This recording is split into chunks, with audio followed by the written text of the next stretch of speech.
സ്വർഗ കന്യകൾ, എവിടെ സ്വർണ്ണ ചാമരങ്ങൾ?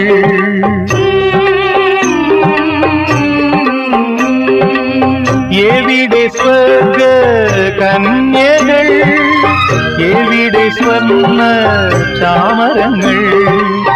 ആയിരം ജ്വാലാമുഖങ്ങളായി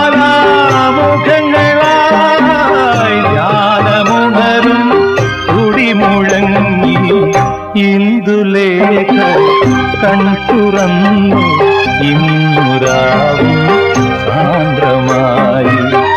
ഇന്ദ്രജാലം മെല്ലെയുണർത്തി മന്മഥന്റെ തേരിലേറ്റി ഇന്ദുലേഖ കൺതുറന്നു ഇന്നുരാവും